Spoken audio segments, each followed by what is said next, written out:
إن الحمد لله نحمده ونستعينه ونستغفره ونؤمن به ونتوكل عليه ونعوذ بالله من شرور أنفسنا ومن سيئات أعمالنا من يهده الله فلا مضل له ومن يضلل فلا هادي له ونشهد أن لا إله إلا الله وحده لا شريك له ونشهد أن محمدا عبده ورسوله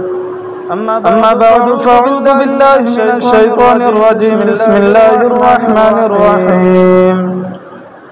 يا أيها الذين آمنوا اتقوا الله حق تقاته ولا تموتن إلا وأنتم مسلمون يا أيها الناس اتقوا ربكم الذي خلقكم من نفس واحدة وخلق منها زوجها وبث منهما رجالا كثيرا ونساء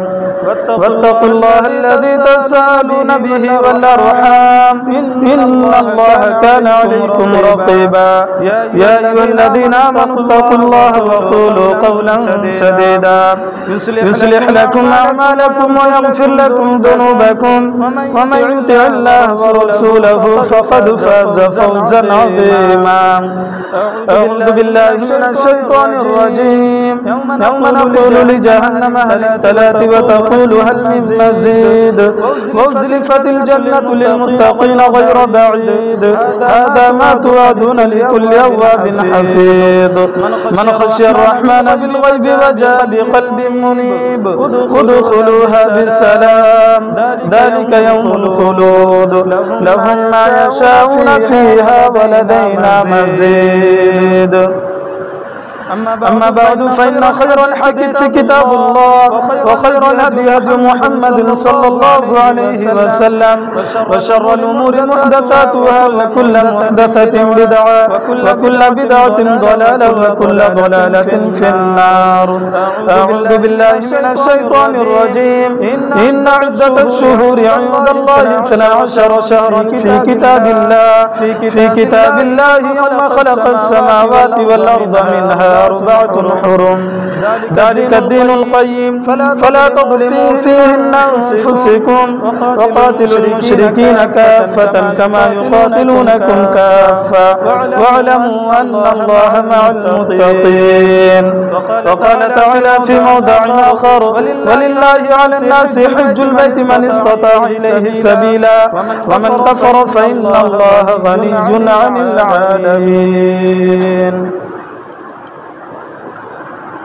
محترم حضرین جمعہ بزرگوں ہم عمر دوستوں پیارے بچوں ملت اسلامیہ کے باکمال نوجوانوں گھروں سے سماعت فرمانے والی پردہ نشین خواتین حضرات ملت اسلامیہ کی میری ماں اور بہنوں تمام قسم کی تعریف و توصیف حمد و ثنا کبریائی و بڑائی صلی اللہ رب العالمین کے لئے لائق و زیب ہے جو ہم سب کا تنہا خالق ہے تنہا مالک ہے تنہا رازق ہے اور تنہا معبود برحق بھی ہے پھر تمام انبیاء کرام علیہ السلام پر درود و سلام ہو بالخصوص میرے اور آپ کے پیارے نبی محمد صلی اللہ علیہ وسلم پر لاکھوں کروڑوں درود ہوں کہ جن کی کوششوں اور کاوشوں سے ہم تک اسلام کا پیغام پہنچا اللہم بارک علیہ صلی اللہ علیہ وسلم حاضرین جمعہ خطبہ مسنونہ کے بعد میں نے آپ کے روبرو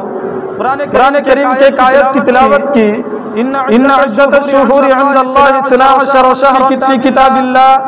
یوم خلق السماوات والارض منها 4 حرم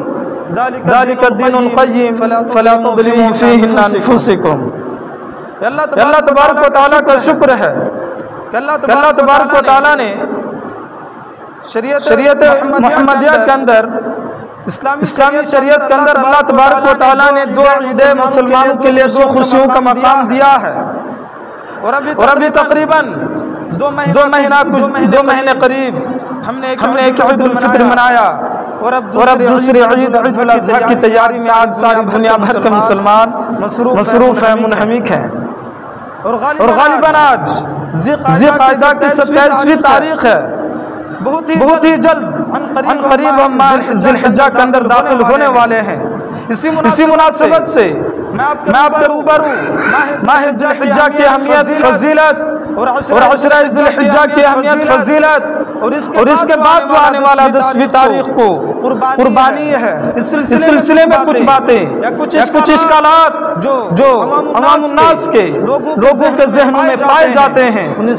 اشکالات کو، ان سوالات کو اور ان مسائل کو قرآن و حدیث کی روشنی میں حل کرنے کی کوشش کروں گا۔ ابھی جو میں نے آپ کے سامنے سورہ توبہ کی آیت تلاوت کی، ان عدۃ الشہور عند اللہ 12 شہرا فی کتاب اللہ یوم خلق السماوات والارض منها 4 حرم، اس آیت کریمہ کے اندر اللہ تبارک و تعالیٰ نے بتایا کہ جب سے اللہ تبارک و تعالیٰ نے آسمان اور زمین کو پیدا کیا، اسی وقت سے اللہ تبارک و تعالیٰ کے نزدیک سال کے اندر 12 مہینے ہیں، مہینوں کی تعداد 12 ہے۔ ان عدۃ الشہور عند اللہ تبارک و تعالیٰ کے پاس مہینوں کی گنتی 12 ہے۔ شہر فی کتاب اللہ، اللہ تبارک و تعالیٰ کی کتاب میں اس کے بعد کے ٹکڑے میں اللہ تبارک و تعالیٰ نے کہا منہا اربعۃ حرم، کہ 12 تو مہینے ہیں، لیکن ان میں سے 8 مہینے ہیں جو حرمت والے مہینے ہیں۔ حرمت والے مہینے یعنی ان مہینوں کے اندر اللہ تبارک و تعالیٰ نے لڑائی جھگڑے کو، قتال کو، جدال کو، ان تمام چیزوں کو، بری جتنی بھی چیزیں ہیں، ان تمام چیزوں کو اللہ تبارک و تعالیٰ نے بدرجہ اولی حرام قرار دیا ہے، اور مسلمانوں کو تنبیہ کیا، حکم دیا کہ کم از کم تم سال کے 8 مہینے کے اندر جو بھی کرو، لیکن جو 4 مہینے ہیں حرمت والے مہینے، ان مہینوں کے اندر کم از کم تم اللہ تبارک و تعالیٰ کی نافرمانی سے، قتل و غارت گری سے، جھگڑا فساد سے، گالی گلوچ سے، الغرض، دنیا کے اندر جتنی بھی برائیاں پائی جاتی ہیں ان تمام سے اجتناب کرو، بچ جاؤ۔ حاضرین، یہ 4 مہینے حرمت والے مہینے 3 تو لگاتار ہیں، اور ایک جو کہ رجب اور شعبان کے درمیان آتا ہے۔ یہ آخری مہینہ ماہ ذی الحجہ اسلامی تاریخ کے اعتبار سے، اسلامی سال کے اعتبار سے اسلام کا آخری مہینہ ہے ماہ ذی الحجہ، اور یقیناً اس کی بہت ساری فضیلت ہے، بہت عظمت ہے، احترام والا مہینہ ہے، اور کیوں نہ ہو کہ اللہ تبارک و تعالیٰ نے اسلام کا جو بنیادی 5 ارکان ہیں، جو ارکان اسلام کے ستون اور اسلام کے پلر کے برابر ہیں، ان کی حیثیت رکھتا ہے، ان میں سے ایک حج ہے، اور حج اسی مہینے کے اندر اللہ تبارک و تعالیٰ نے امت مسلمہ پر فرض قرار دیا ہے۔ حاضرین، ویسے تو ماہ ذی الحجہ کا پورا مہینہ اللہ تبارک و تعالیٰ کے پاس عظمت و احترام والا، محترم، مکرم اور معظم ہے، لیکن بالخصوص اس مہینے کے جو پہلے 10 دن کے ہیں، عشرہ ذی الحجہ جسے ہم کہتے ہیں،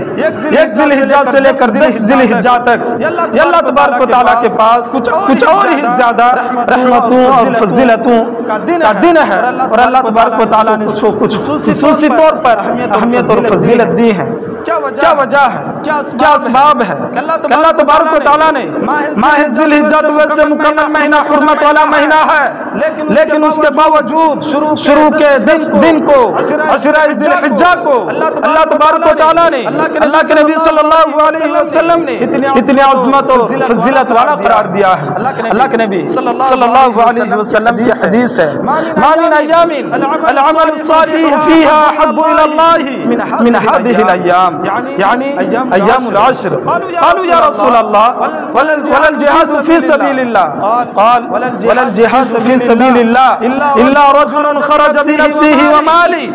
فلم يرجع من ذلك بشيء۔ اللہ کے نبی نے صحابہ کرام کے سامنے یہ حدیث بیان کی کہ اللہ تبارک و تعالیٰ کے پاس، یا اللہ تبارک و تعالیٰ کے نزدیک سب سے زیادہ پسندیدہ عمل ان 10 دنوں کے اندر، ایام عشر کے اندر، عشرہ ذی الحجہ کے اندر جو نیک اعمال کیے جاتے ہیں، وہ اللہ تبارک و تعالیٰ کے پاس بہت زیادہ پسندیدہ اور محبوب ہے۔ صحابہ کرام نے سوال کیا کہ اللہ کے نبی اگر کوئی اللہ کی راہ میں جہاد کرے تو وہ بھی اس کے مقابلے میں نہیں؟ اللہ کے نبی نے کہا کہ نہیں، اگر کوئی انسان اللہ تبارک و تعالیٰ کی راہ میں جہاد کے لیے نکلے وہ بھی اس کے مقابلہ نہیں کر سکتا ہے، الا رجل، مگر ہاں وہ انسان خرج بنفسه ومالی، اپنے مال اور اپنی جان کے ذریعے نکلا ہو، فلم یرجع من ذلک بشیء، اور وہ لوٹتے وقت نہ تو اپنی جان کو لے کر لوٹے اور نہ اپنے مال کو، گویا کہ مانس ٹکڑے کا مطلب یہ ہے، مفہوم یہ ہے کہ اللہ کی راہ میں اگر کوئی انسان شہید کر جائے، اپنے مال کو اللہ کی راہ میں قربان کر جائے، اپنی جان کو قربان کر دے، تو پھر وہ انسان اس کے برابر ہو سکتا ہے، ورنہ جہاد کرنے والا بھی نہیں۔ حاضرین، اس حدیث سے آپ اندازہ لگا سکتے ہیں، پتہ لگا سکتے ہیں کہ اللہ تبارک و تعالیٰ کے پاس عشرہ ذی الحجہ کی کیا اہمیت ہے، اور اس کی فضیلت کے بارے میں اگر آپ گفتگو کریں، بات کریں تو یہ بات کافی ہے، یہ دلیل کافی ہے کہ اللہ تبارک و تعالیٰ نے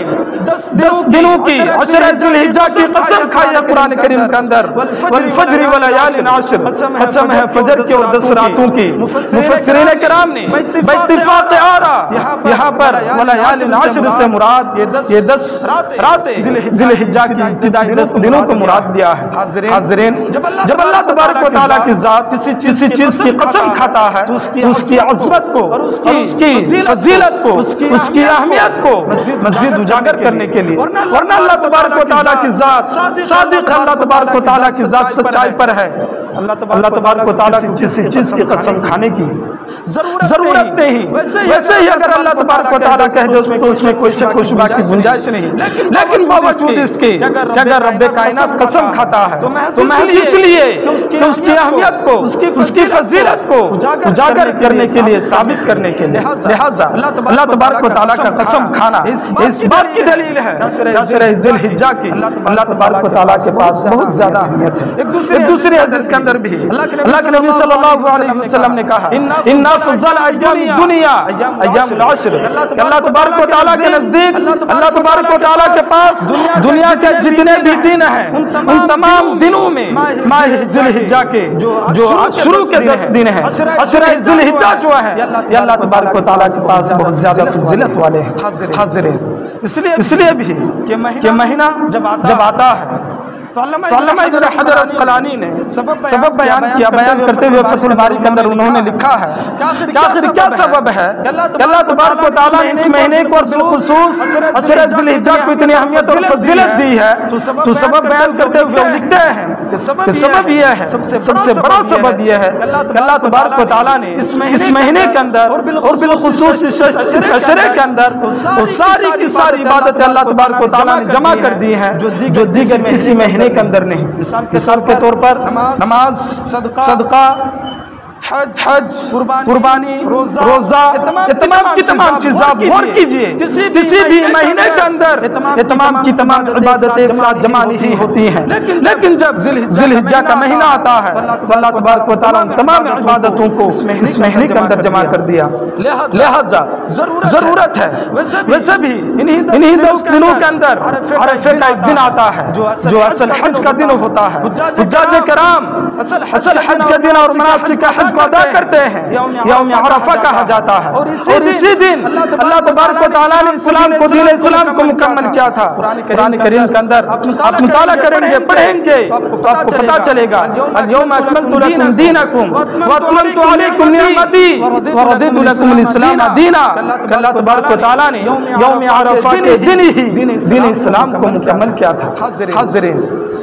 یہ تمام نصوص، پرانی آیات، اللہ کے نبی صلی اللہ علیہ وسلم سے وارد صحیح حدیث اور دلائل و براہین اس بات پر دلالت کرتی ہیں کہ ماہ ذی الحجہ اور بالخصوص عشرہ ذی الحجہ کی کچھ اہمیت ہے، فضیلت ہے، کچھ نہیں، بہت زیادہ۔ ہم مسلمانوں کو چاہیے کہ عشرہ ذی الحجہ کی اہمیت کو سمجھیں اور اس کے مطابق اس سے کما حق فائدہ اٹھانے کی کوشش کریں، اس میں اللہ تبارک و تعالیٰ کی کثرت سے عبادت کریں، اللہ تبارک و تعالیٰ کو راضی کرنے کے لیے، اللہ تبارک و تعالیٰ کی خوشنودی کو پانے کے لیے، اللہ تبارک و تعالیٰ کو منانے کے لیے انتھک محنت کرے، کوشش کرے، اللہ تبارک و تعالیٰ یقیناً مجھ کو اور آپ کو اس کا بہتر بدلہ اور جزا دے گا۔ حاضرین،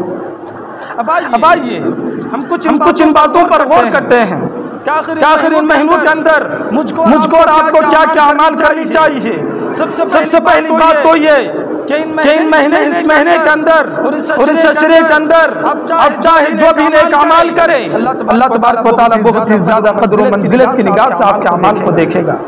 لیکن اس پر بھی مجھ کو اور آپ کو بحیثیت مسلمان سب سے پہلا کام جو کرنا ہے وہ ان عشرے کے اندر نمازوں کا اہتمام، جو فرائض ہیں، فرض نماز ہیں، ان نمازوں کا اہتمام کرنا چاہیے۔ نمازوں کا اہتمام تو ویسے بھی دن میں کرنا ہے، لیکن ساتھ ہی ساتھ سنتوں کا اہتمام کثرت سے مجھ کو اور آپ کو کرنا چاہیے۔ ان ایام کے اندر اللہ تبارک و تعالیٰ نیک اعمال کو بہت زیادہ پسند کرتا ہے، اللہ تبارک و تعالیٰ نیک اعمال کو بہت زیادہ چاہتا ہے ان مہینے کے اندر، ان عشرے کے اندر، لہذا مجھ کو اور آپ کو سنتوں کا اہتمام کرنا چاہیے۔ اسی طرح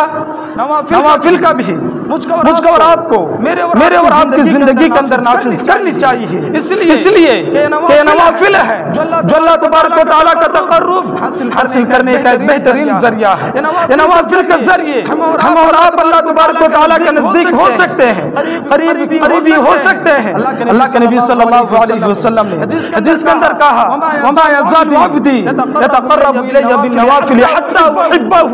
کہ بندہ نوافل کا اہتمام کرتے رہتا ہے یہاں تک کہ میں اس کے قریب سے قریب بن جاتا ہوں اور قریب سے قریب اس کے ہو جاتا ہوں۔ لہذا نمازوں کا اہتمام کرنا ہے، سنتوں کا اہتمام کرنا ہے، نوافل کا کثرت سے اہتمام کرنا ہے۔ اسی طرح قرآن کریم کی کثرت سے مجھ کو اور آپ کو تلاوت کرنی چاہیے اور کرنا ہے۔ اسی طرح ذکر و اذکار، اذکر اسم اللہ فی ایام معلومات،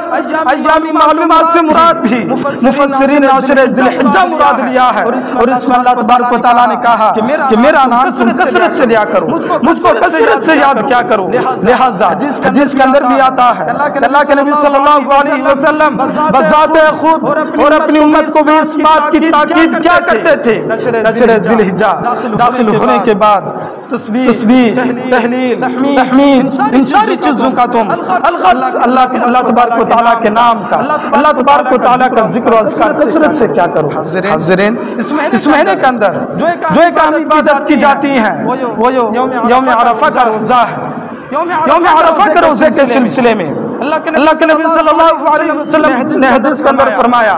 کہ مجھے امید ہے کہ اگر کوئی یوم عرفہ کا روزہ، ذی الحجہ کا روزہ اگر کوئی رکھتا ہے تو اللہ تبارک و تعالیٰ اس کے 2 سال گناہوں کے کفارے کا ذریعہ بناتا ہے۔ ایک سال جو پچھلے سال کے گناہ نے کی اور ایک سال آئندہ سال کے گناہوں کا کفارہ۔ گویا کہ جو صغائر ہم نے گناہ کے کام کیے تھے، گناہ کو چھوڑ کر اللہ تبارک و تعالیٰ پچھلے ایک سال کے گناہ کو اور آئندہ کے ایک سال کے گناہ کو معاف فرمائے گا۔ لہذا مجھ کو اور آپ کو عشر ذی الحجہ کے اندر روزوں کا کثرت سے اہتمام کرنا چاہیے،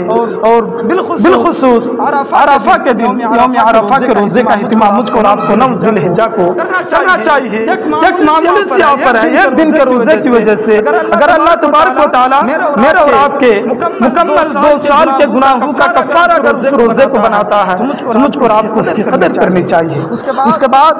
اس مہینے کے اندر جو عمل کیا جاتا ہے، جیسے کہ میں نے کہا کہ یہ حج کا موسم ہے، حج کا مہینہ ہے، اور اس مہینے کے اندر اسلام کے جو 5 بنیادی ارکان ہیں اور جو آخری رکن ہے حج کو ادا کیا جاتا ہے۔ اس مہینے کے اندر دنیا بھر کے تمام مسلمان کعبۃ اللہ کی طرف روانہ ہوتے ہیں، کعبۃ اللہ کا رخ کرتے ہیں، جو چاہے کسی بھی ملک کا ہو، دنیا کے گوشے سے، دنیا کے چپے سے لوگ کعبۃ اللہ کا رخ کرتے ہیں۔ وہاں پر حج کی جو مناسک ہے، حج کی ادائیگی کرتے ہیں، اس لیے اسلام کے اندر 5 جو بنیادی ارکان ہیں ان میں سے ایک رکن حج ہے۔ اللہ کے نبی صلی اللہ علیہ وسلم نے صحابہ کرام سے کہا کہ تم زندگی میں ایک مرتبہ اگر اللہ تبارک و تعالیٰ نے طاقت دی ہے، استطاعت دی ہے، تو تم حج کیا کرو، اسی میں سے غالباً احنف بن قیس نے یا پھر کسی صحابی نے اللہ کے نبی سے سوال کیا کہ اللہ کے نبی کیا ہر سال ہم اس حج کو ادا کریں؟ اللہ کے نبی نے کہا کثرت سے سوال کرنے سے رک جاؤ، اجتناب کرو۔ پچھلی قومی جو ہلاک ہوئی، برباد ہوئی، اس کا ایک کارن، ایک سبب یہ بھی ہے انہوں نے اپنے انبیاء کرام سے بے جا اختلاف کرتے، سوالات کرتے، اور اگر اس وقت لو قلت وجبت، اگر میں اس وقت ہاں کہہ دوں تو تم پر واجب ہو جائے گا کہ تم کو ہر سال حج کرنا پڑے گا۔ لہذا وَلِلَّهِ عَلَى النَّاسِ حِجُّ الْبَيْتِ مَنِ اسْتَطَاعَ إِلَيْهِ سَبِيلًا، کہ جو انسان اللہ تبارک و تعالیٰ نے جن کو باغدار بنایا، جن کے پاس طاقت ہو، استطاعت ہو، کہ وہ اللہ تبارک و تعالیٰ کے گھر کی طواف کرے، اللہ تبارک و تعالیٰ کے گھر کی زیارت کرے، اس انسان کو چاہیے کہ خامخواہ تاخیر نہ کرے، ٹال مٹول نہ کرے، بلکہ جب استطاعت ہو جائے، طاقت ہو جائے تو پھر اللہ تبارک و تعالیٰ کے گھر کی زیارت کرے اور حج کو ادا کرے۔ وَمَنْ كَفَرَ فَإِنَّ اللَّهَ غَنِيٌّ عَنِ الْعَالَمِينَ، اور اگر کوئی انسان حج سے انکار کرتا ہے، طاقت اور استطاعت ہونے کے باوجود خامخواہ تاخیر کرتا ہے، ٹال مٹول کرتا ہے، وَمَنْ كَفَرَ فَإِنَّ اللَّهَ غَنِيٌّ عَنِ الْعَالَمِينَ، تو کہہ دو کہ اللہ تبارک و تعالیٰ دنیا والوں سے بے نیاز ہے، تمہارے حج کی ضرورت نہیں، تمہارے مال و دولت کی اللہ تبارک و تعالیٰ کو ضرورت نہیں۔ یہ اللہ تبارک و تعالیٰ کا عظیم احسان ہے کہ حج کے بدلے اللہ تبارک و تعالیٰ آپ کی زندگی کو نئی زندگی دیتا ہے۔ اللہ کے نبی نے کہا کہ جو انسان اللہ تبارک و تعالیٰ کے گھر کی زیارت کرے، حج کو کما حقہ، اس کے جو مسائل، اس کے جو آداب ہیں، جو شروط ہیں، ان تمام جو احکامات ہیں، ان احکامات کے مطابق اگر کوئی انسان حج بیت اللہ کا اہتمام کرتا ہے تو گویا کہ وہ اس دن اس طرح ہوتا ہے جس طرح کہ اس کی ماں نے ان کو جنم دیا تھا، گناہوں سے بالکل پاک تھا۔ حج کرنے سے پہلے ان کی زندگی کچھ رہا ہو، لیکن حج کرنے کے بعد ان کی زندگی اس دن کی طرح ہو جاتی ہے جب اس کی ماں نے ان کو جنم دی تھی، اور جنم دیتے وقت وہ انسان جس طرح گناہوں سے بالکل پاک تھا اس طرح ہو جاتا ہے۔ لہذا آج کل بالخصوص ہمارے سماج معاشرے کے اندر آپ کو دیکھنے کو ملے گا، اگر یہ کہا جائے تو مبالغہ نہ ہوگا کہ ہر گھر کے اندر الا ماشاءاللہ کوئی ایسا گھر ہو جن کے گھر کے اندر استطاعت نہ ہو، طاقت نہ ہو حج کا، لیکن دیکھیں کہ لوگوں کا حج کے بارے میں کتنا شوق ہے، کتنی رغبت کا اظہار کرتے ہیں، اور کتنے لوگ حج کی تیاری کرتے ہیں، افسوس ارادہ بھی نہیں کرتے ہیں۔ ورنہ اللہ کا شکر ہے، اللہ تبارک و تعالیٰ کا لاکھ لاکھ شکر ہے کہ ہمارے گاؤں کے اندر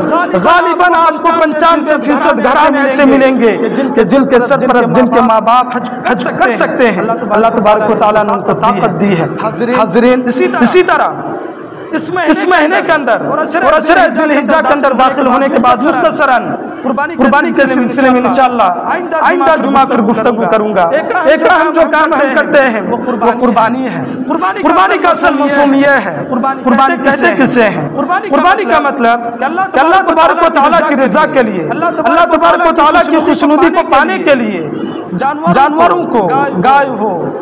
یا پھر بکرا ہو، اونٹ ہو، دمبا ہو، بھیڑیا وغیرہ، اللہ تبارک و تعالیٰ کی رضا کو پانے کے لیے ذبح کرنا، اسے قربانی کہا جاتا ہے۔ لیکن اس کے اندر کسی بھی طرح کی ملاوٹ نہ ہو، تب جا کر قربانی سے ہی معنی میں قربانی ہوگا، ورنہ پھر قربانی کے معنی میں ہم تصور سے خالی ہو جائے گا۔ حاضرین، قربانی کی تاریخ کی اگر آپ گفتگو کریں تو قربانی کی تاریخ اتنی ہی قدیم اور پرانی ہے جتنی کہ انسانی تاریخ پرانی ہے۔ حضرت آدم علیہ السلام کے دور سے قربانی کا ثبوت ملتا ہے۔ حضرت آدم علیہ السلام کے دور میں نذر و نیاز یا قربانی کا ایک دستور تھا کہ جب نذر و نیاز کرنا ہوتا یا قربانی کرنا ہوتا تو قربانی کی چیز کو کسی بلند مقام پر رکھ دیا جاتا، آسمان سے آگ نمودار ہوتی اور اس چیز کو جلا دیتی۔ اگر جل جائے تو گویا کہ اللہ تبارک و تعالیٰ نے اس کو قبول کر لیا، اور اگر وہ نہ جلائے آگ تو اللہ تبارک و تعالیٰ نے قبول نہیں کیا۔ اور اس حقیقت کی طرف اشارہ کرتے ہوئے خود قرآن کریم بھی کہتا ہے وَاتْلُ عَلَيْهِمْ نَبَأَ ابْنَيْ آدَمَ بِالْحَقِّ إِذْ قَرَّبَا قُرْبَانًا فَتُقُبِّلَ مِنْ أَحَدِهِمَا وَلَمْ يُتَقَبَّلْ مِنَ الْآخَرِ۔ اللہ تبارک و تعالیٰ نے حضرت آدم علیہ السلام کے دونوں بیٹے حابیل اور قابیل میں سے ایک کی قربانی کو قبول کیا اور ایک کی قربانی کو رد کر دیا۔ گویا کہ قربانی کی تاریخ اتنی ہی قدیم اور پرانی ہے جتنی پرانی انسانی تاریخ ہے، لیکن قربانی کو اہمیت یا پھر اجاگر وہاں سے کیا جاتا ہے جب حضرت ابراہیم علیہ السلام دنیا کے اندر تشریف لاتے ہیں، نبی بنائے جاتے ہیں، اور ان کی جب قربانی کا ایک لمبا سلسلہ چلتا ہے تو وہاں سے پھر قربانی کا ایک سرے سے ایک نئے طریقے سے قربانی کا آغاز ہوتا ہے، اور وہاں سے اللہ تبارک و تعالیٰ امت محمدیہ کو، امت شریعت کو اللہ تبارک و تعالیٰ حکم دیتا ہے کہ تم بھی قربانی کرو۔ قربانی کی فضیلت کے سلسلے میں اگر بات کی جائے تو اللہ تبارک و تعالیٰ نے سورۃ کوثر جیسے مختصر سی سورت کے اندر کہا اللہ کے نبی سے فصلی لربک وانحر، کہ آپ اپنے رب کے لیے نماز پڑھیے اور قربانی کیجیے۔ اللہ کے نبی صلی اللہ علیہ وسلم حدیث کے اندر فرماتے ہیں کہ جو اللہ کے نبی کا بھی معمول تھا کہ ہر ماہ ذی الحجہ کو قربانی کیا کرتے تھے، صحابہ کرام کو اپنی امت کو بھی تاکید کیا کرتے تھے کہ اگر تمہارے پاس استطاعت ہو، طاقت ہو تو قربانی کا اہتمام کیا کرو، قربانی کرو۔ بلکہ اگر یہ دیکھا جائے اللہ کے نبی کی ایک دوسری حدیث آتی ہے، اللہ کے نبی نے کہا کہ اگر کسی انسان کے پاس استطاعت ہو، طاقت ہو، باوجود اس کا اگر وہ قربانی نہ کرتا ہو تو ہماری عیدگاہ قریب تک نہ آئے۔ گویا کہ اس بات کی طرف اشارہ کرتا ہے کہ قربانی انسان کے پاس اگر طاقت ہو، قوت ہو، استطاعت ہو تو ہر حال میں قربانی انسان کو کرنی چاہیے، کیونکہ اللہ کے نبی نے کہا کہ اگر قربانی کے طاقت کے باوجود قربانی نہ کرے تو ہماری عیدگاہ کے قریب نہ آئے۔ حاضرین، یقیناً قربانی فرض نہیں، واجب نہیں، سنت مؤکدہ ہے۔ قربانی کے اگر حکم کے بارے میں بات کی جائے تو قربانی سنت مؤکدہ، فرض نہیں، واجب نہیں، لیکن اللہ کے نبی اس پر عمل کرتے تھے اہتمام سے، اور اپنے صحابہ کو بھی تاکید کیا کرتے تھے کہ قربانی کیا کرو۔ حاضرین، قربانی کی ایک بڑی حکمت یہ ہے کہ آخر قربانی اللہ تبارک و تعالیٰ نے امت شریعت کے، امت محمدیہ کے اندر قربانی کو کیوں لایا، قربانی کرنے کی تعلیم کیوں دی، اللہ کے نبی کو کیوں دی، اللہ کے نبی نے اپنی امت کو کیوں دی، اس کی ایک بڑی حکمتیں بیان کی جاتی ہے، علماء کرام بیان کرتے ہیں۔ اس کی ایک بڑی حکمت یہ ہوتی ہے کہ جب انسان زمین پر جانور کو لٹاتا ہے اور جانور کی گردن پر چھری کو چلانے کی کوشش کرتا ہے، ارادہ کرتا ہے، تو بظاہر وہ ایک جانور کی گردن پر چھری اور تلوار چلاتا ہے، لیکن خاموش مزاجی کے ساتھ انسان اس بات کا اقرار کرتا ہے، اعتراف کرتا ہے کہ اگر آج ہم جانور کی گردن پر چھری چلا رہے ہیں، لیکن اگر وقت پڑ جائے تو اللہ تبارک و تعالیٰ کی راہ میں ہم اپنی جان کو بھی قربان کر سکتے ہیں، اپنے اہل و عیال کو بھی قربان کر سکتے ہیں، اپنے مال و دولت کو بھی قربان کر سکتے ہیں۔ اس کی بڑی حکمت ہے کہ اللہ تبارک و تعالیٰ سے بندے کے دل کو اور جذبہ ایمان اور قربانی کو بیدار کیا جاتا ہے۔ قربانی کی بڑی حکمت یہ ہے۔ انشاءاللہ قربانی کے سلسلے میں حضرت ابراہیم علیہ السلام کی زندگی کے سلسلے میں آئندہ جمعہ بات کروں گا، ایک دو منٹ کے اندر قربانی کے سلسلے میں، چونکہ قربانی کا وقت ہے اور لوگ قربانی خرید بھی رہے ہیں، اس سلسلے میں بعض لوگوں کے ذہنوں میں بعض سوالات پائے جاتے ہیں۔ اس سلسلے میں پہلی بات میں آپ کے سامنے یہ بیان کر دوں کہ قربانی کا جانور خریدتے ہوئے آپ اس بات کو ذہن میں رکھیں کہ جانور کسی بھی قسم کے عیب دار نہ ہو، نہ تو لنگڑا ہو تاکہ اس سے لنگڑا پن ظاہر ہو، نہ کانا ہو کہ کانا پن سے ظاہر ہو، نہ کوئی بیماری ہو جس سے بیماری حیا ہو، یا پھر کمزور یا لاغر نہ ہو کہ جس کی ہڈی پر گوشت نہ ہو۔ ان تمام یعنی قربانی کے جانور خریدتے ہوئے اللہ کی راہ میں جب آپ قربان کرتے ہیں تو موٹا فردہ اور تازہ ہونا چاہیے، تمام قسم کے عیوب سے پاک ہونا چاہیے۔ دوسری بات، بعض لوگ سوال کرتے ہیں کہ میرے گھر کے اندر ایک کھسی ہے، بکرا ہے، ان کی عمر 1 سال 1.5 سال ہو چکا ہے، لیکن ابھی تک وہ داتا نہیں، کیا اس کی قربانی ہو جائے گی؟ حدیث کی روح سے، علماء کرام کے اقوال سے یہ بات ثابت ہوتی ہے کہ قربانی کے لیے چاہے وہ گائے ہو، بیل ہو، یا پھر اونٹ ہو، یا پھر کھسی بکرا ہو، داتا ہونا ضروری ہے۔ یعنی جانور کے جو دودھ والے دانت ہوتے ہیں، دودھ والے دانت، وہ دانت گر جانے کے بعد ہی قربانی ہوگی۔ اس کے لیے علماء کرام نے اونٹ کے لیے کم از کم 5 سال مقرر کیے کہ جب ایک اونٹ 5 سال کی عمر کو پہنچ جائے تب ان کے دودھ والے دانت گر جاتے ہیں۔ اسی طرح گائے بیل وغیرہ کے لیے 2 سال اور کھسی بکرا کے لیے 1 سال، لیکن اگر 1.5 سال کا ہو جائے، 1 سال پار کر جائے، کروس کر جائے، لیکن اگر وہ داتا نہ ہو تو کیا قربانی ہوگی؟ اس سلسلے میں علماء نے کہا کہ نہیں، قربانی نہیں ہوگی، اس کی عمر کا اعتبار نہیں کیا جائے گا بلکہ دانتنے کا اعتبار کیا جائے گا۔ ہاں البتہ دمبا، بھیڑیا اگر 1 سال کا ہو، داتا نہ ہو، تو ایسی صورت میں آپ بھیڑیا کے دمبے کی قربانی کر سکتے ہیں، اس کے لیے اللہ کے نبی نے اجازت دی ہے۔ اللہ کے نبی صلی اللہ علیہ وسلم کے زمانے میں ایک صحابی نے ایک بکرے کی قربانی کی، بکرا یا بکری غالباً قربانی کی، جو کہ داتا نہیں تھا، لیکن صحابی کے پاس اس بکرا یا بکری کے علاوہ کوئی اور جانور نہیں تھا، یا پھر اس کے پاس اتنی طاقت نہیں تھی کہ دوسرے جانور کو خرید لائے۔ اللہ کے نبی سے سوال کیا، اللہ کے نبی میں نے تو قربانی کی لیکن یہ داتا نہیں ہے۔ تو اللہ کے نبی نے کہا کہ تم نے کر ٹھیک ہے، لیکن تمہارے بعد کوئی کرنے کی جرات اور ہمت نہ کرے کہ اگر کوئی جانور اپنا داتا ہو تو اس کی قربانی کر لے۔ ایک مسئلہ تھا جو کہ داتے بغیر جانور کی قربانی چاہے کھسی ہو یا بڑے جانور وہ نہیں کر سکتے ہیں۔ دوسری بات کہ لوگ یہ بھی سوال کرتے ہیں کہ جیسے ایک بڑے جانور ہے گائے یا بیل، اس میں حدیث کی روشنی شریعت کی روشنی میں 7 لوگ زیادہ سے زیادہ حصے دار ہو سکتے ہیں، یعنی ایک بڑے جانور کے اندر 7 لوگ حصہ لے سکتے ہیں۔ بعض لوگ یہ سوال کرتے ہیں کہ اگر 7 لوگوں سے کم ہو تو کیا قربانی نہیں ہوگی؟ ہاں قربانی ہو جائے گی، چاہے آپ 2 مل کر ایک بڑے جانور کو کر لیں، 5 لے، 6 لے، 4 لے، 7 سے کم ہو جائے گی۔ پھر یہ بھی سوال کرتے ہیں کہ اگر کوئی انسان